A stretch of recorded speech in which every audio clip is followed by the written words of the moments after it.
Hello, I'm Janet Merriman, and I'm a nurse practitioner. I actually am introduced to the team, or everyone who are endocrine through Dr. Malucio.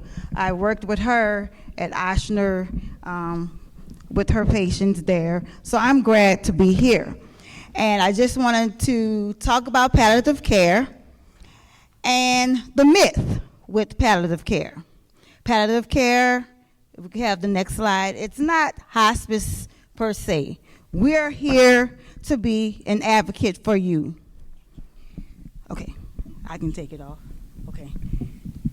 We are here to help with any symptom that you may incur through this journey of treatment.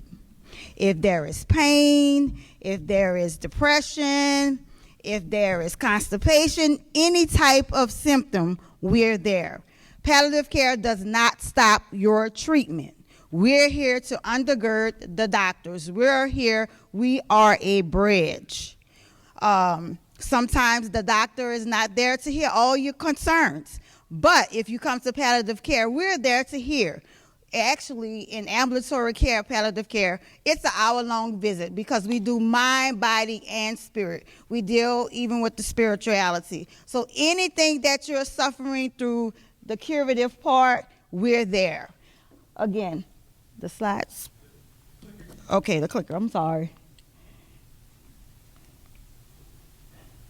So I just had like a little clip for you guys. It's just a like a little 1 minute type of clip for you all to see just what palliative care. Again, it's not hospice. You can still go on and get all the treatments that the doctors have out there for you, but we're here to manage your symptoms. There's social work to even help through with social issues. Like I say, it's pastoral care. We're there.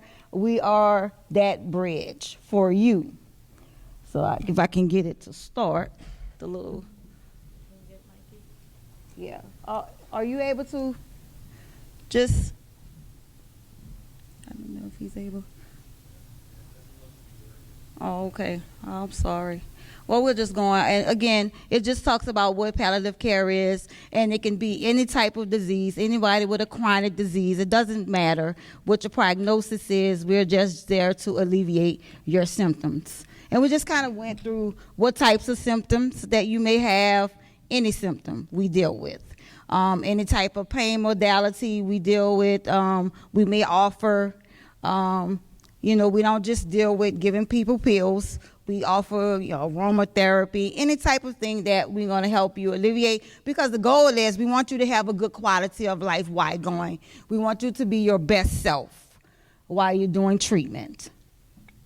The palliative care team, we have advanced care of providers, nurses.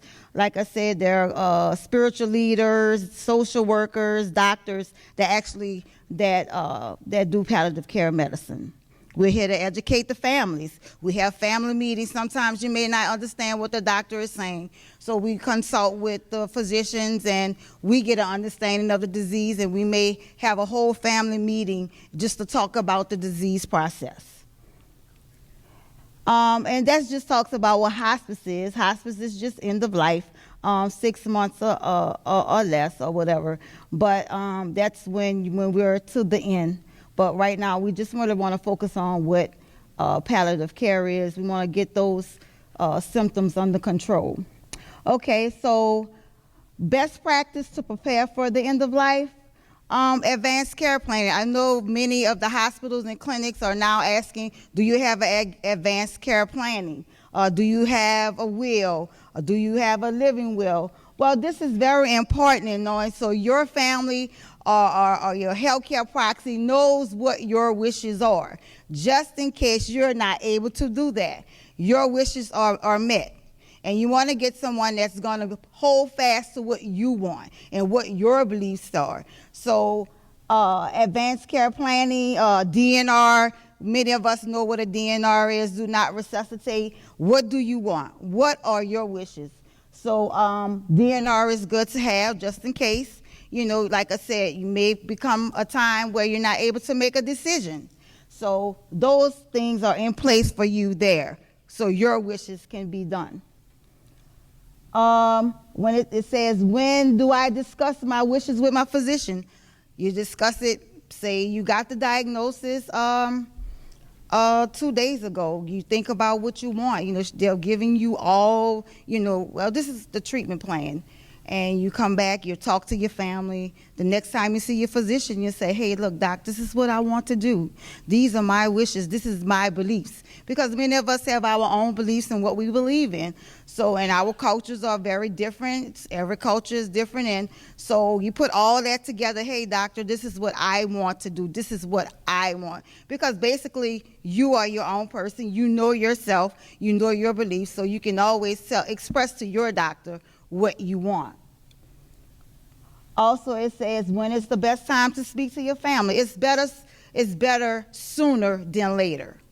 I just had an experience maybe a year ago. My father told me at the last minute that he had prostate cancer. That was not good, you know, because, you know, he's at the end, you know. So it's better to sit down and talk to your family, you know, hey, look, I've got this diagnosis. You know, now you can express to them, hey, this is what I want to do. This is what the doctor is saying. So you're going to need that extra support from your family. Family and friends is very important going through the curative phase or going through the treatment journey, as I call it. So it's better to sit down and talk with them. Also, palliative care can assist you with having a family discussion. Maybe you're not able to just, you know, talk the lingo or whatever. Palliative care is there to help you with family meetings. I have countless meetings with families, you know, might be 80 family members, and we'll just talk about the disease. They can ask me questions, you know, well, is this, you think this is that? Well, what's your belief? What are your wishes? What would you want to happen? So we can talk to, and sometimes patients have difficulty relaying information to their family members, you know, so hey, there we are, that bridge right in between. We can help bring them together as a family, because ultimately it comes down to family and friends. We need that support. We need that strength to get us through. We always want to be positive at all times, even though it may not look good, but we're going to be positive at all times. We want to emit positive energy at all times. So it's best to tell as soon as possible, you know, and to let them know, hey, my dad used to say, I'm the adult, you the child, you know, that type of thing, you know, but hey, this is my disease, this is what I want. I understand you can voice your opinion, but this is what I want, and this is what I want to happen. Power of attorney, healthcare proxy versus a DNR. Well, you know, the power of attorney just deals with your financial business, you know, who's going to get the house, so on and so forth. But you need to do a healthcare proxy or healthcare power of attorney. That person can put your wishes there. Well, hey, mom said, you know, if she can't talk, she doesn't want to get antibiotics, or she doesn't want fluids, or she doesn't want a feeding tube, you know, during this time. So this is her wishes. So you need to appoint someone that you can trust, like I said, that's gonna have your wishes, gonna do your wishes. DNR, like I said, is do not resuscitate. If you want a feeding tube, if you would need CPR, or, you know, some people say, I don't want to do the chest compressions, but I just want the medicine, you know. So it just depends on what are your wishes. Again, it just boils down to what are your beliefs and what your wishes are.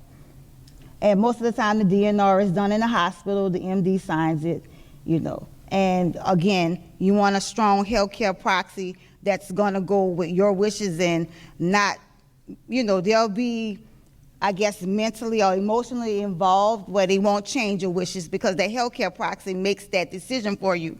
And that person may get emotionally involved and change your wishes. So you want to know, like, again, I keep stressing it, make sure it's someone that you can trust and is going to go with your beliefs.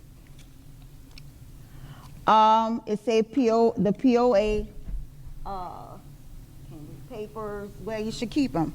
Well, oh, I didn't see that, I'm sorry. Okay, the POA signing papers, well, we want to keep them somewhere, you know, hey, it's under the mattress, or, you know, I have it in a safe deposit box, so you and that healthcare proxy knows where the papers are. How many times we know, oh, I can't even find where mom's papers are, or where dad's papers, I don't know where they hid it. So you and that healthcare proxy should know the secret place. Nobody should have to be digging and tearing a house or anywhere where everything is. So you all are like, you're in cahoots, as they say, getting things together, making sure that the wishes are there always, that the POA know where the vital paperwork is kept. Some patients allow the POA to hold the papers. Some parents are, hey, this is my daughter, I can trust. I love all my kids, but I know this one will do what I say do, and this one will keep it together. A copy of the DNR, just in case the ambulance come and get you from the house, they would need to know that. So, because if they don't have a DNR, they may do something that you don't want. So a having that DNR in the house is a good thing. Just put their hands on it. Hey, it's on the side of my bed. It's there. It's grabbable. The importance of a will, with there are different wills. The last will is, like I said, what you're going to leave everybody, but that living will is what you want now. What are your preferences? How do you want to be taken care of? How far do you want the doctors to go when helping you with your condition before you're not able to make those decisions? And it's important, just communicating to your doctor what your wishes are. Ask your doctor questions. You all know all of this, but it's important to make sure that your family is on board or whoever is supporting you in through this process. But like I said, palliative care is here. If you're not able to do that, palliative care can do all those things, help you with those conversations, those difficult, I call them elephant in the room kind of conversations. And we're there to show you compassion and love. Love conquers all. Love conquers a lot of things, so we're there to show you that compassion and love that you may also need too. And thank you.